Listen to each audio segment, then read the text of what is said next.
kenapa harus diperpanjang terus? Kalau belum siap, ya sudah lepaskan saja.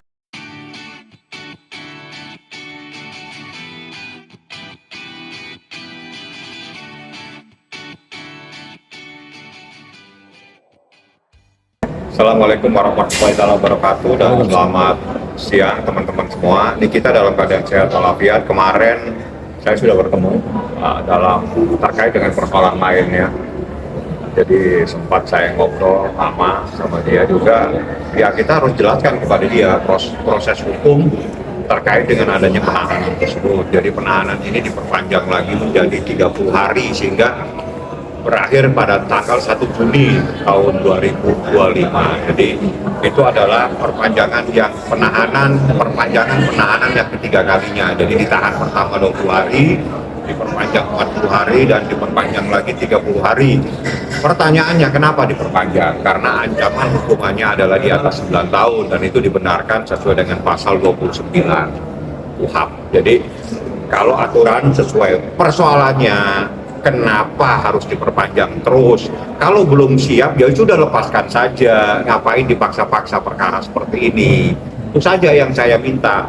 Kalau belum siap, ya nggak usah paksa-paksa lah. Kalau Anda sudah berani menahan orang, harusnya Anda yakin bahwa perkara tersebut bisa Anda sidangkan dengan bukti-bukti yang ada. Dan saya ingatkan sekali lagi, rekaman tersebut di mana terjadi percakapan antara Ismail Marzuki dengan seseorang, itu bukti rekamannya sudah saya jadikan dasar untuk saya laporkan.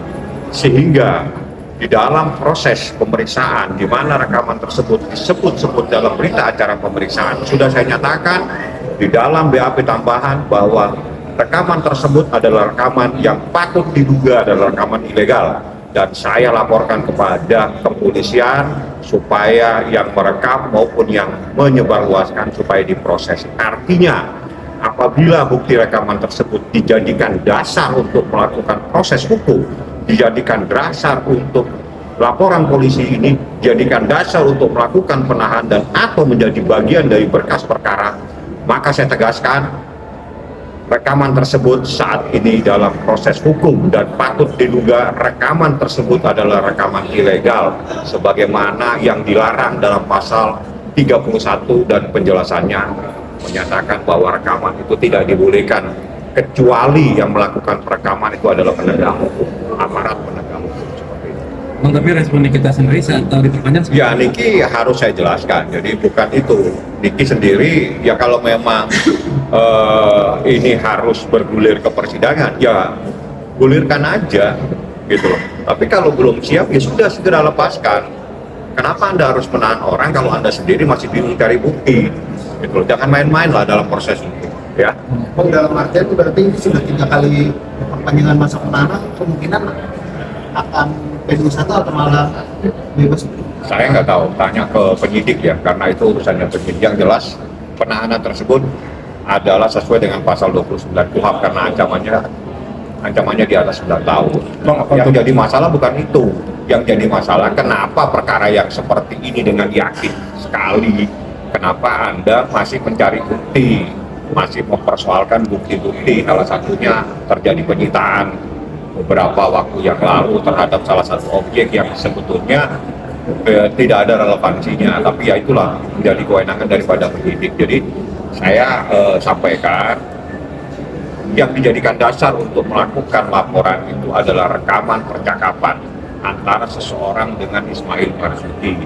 Nah, rekaman tersebut ada sama saya dan itu disebarluaskan, ada sama saya dan itu saya jadikan bukti untuk laporan polisi. Yang kami laporkan adalah orang yang melakukan rekaman sehingga itu disebut dalam sidik, dalam lidik, dalam lidik sehingga nanti dicari siapa yang merekam dan siapa yang menyebarluaskan. Artinya apapun itu yang ada dalam rekaman tersebut ataupun hasil dari rekaman tersebut adalah hasil yang patut diduga adalah hasil yang ilegal sebagaimana yang diatur dalam pasal 31 Undang-Undang ITE seperti itu. Dilaporkan di mana Bang? Polda Metro Jaya. Bang, artinya dengan lamanya proses ini diperpanjang terus, Abang menduga mungkin ada kesulitan yang dialami oleh penyidik dalam pengumpulan bukti seperti itu, Bang? tanya ke penyidik kenapa. Kalau saya sih ya saya bisa jawab, tapi kan saya bukan penyidik. Tanya ke penyidik kenapa dia dalam proses yang seperti ini harus memperpanjang terus 20 hari, diperpanjang 40 hari, diperpanjang 30 hari lagi. Ada apa? Sebetulnya Anda bisa tanya kepada penyidik, jangan tanya kepada saya. Bang, ya kemarin kabar Niki diperiksa untuk kasus yang lain mungkin? Ya, kasus yang lain saya sementara diamanati untuk tidak menjelaskan. Nanti saatnya saya akan memberitahukan kepada teman-teman. Yang jelas kasus ini adalah terkait dengan persoalan lain, tapi tidak ada kaitannya dengan proses yang ada di Polda Metro. Kaitannya ada di Polres, tapi Niki minta sementara jangan Niki biar saja lah bergulir perkaranya.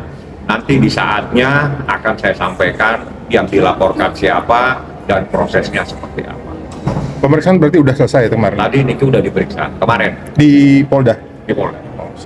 Berarti penyidik Polres memeriksa Niki di tahanan Polda? Iya, di Tahti. Siap. Tahti narkoba namanya. Oke, Lagi? ada lagi yang Siap. mau ditanyakan? Bang, Terima kasih, untuk Bang. Laura sendiri seperti apa? Maksudnya sudah lama juga Niki ditahan nih. Laura ya Kondisinya seperti apa Bang? dia baik-baik. Dia kan dalam proses melakukan sekolah ya. Kalau bahasanya itu tempat itu adalah sekolah. Jadi pendidikan lah ya. Jadi itu biarlah tempat yang guru-gurunya yang mendidik. Saya tidak mau masuk terlalu dalam ke persoalan tersebut, tapi dia dalam keadaan sehat walafiat.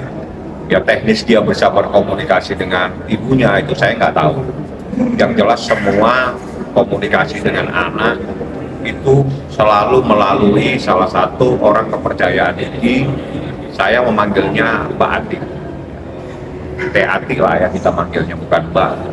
Teteh ya, Teh Ati itulah yang berkomunikasi, itu yang menjadi perpanjangan tangan Niki untuk menyampaikan apapun komunikasi dengan anaknya pasti melalui Teh Ati tersebut.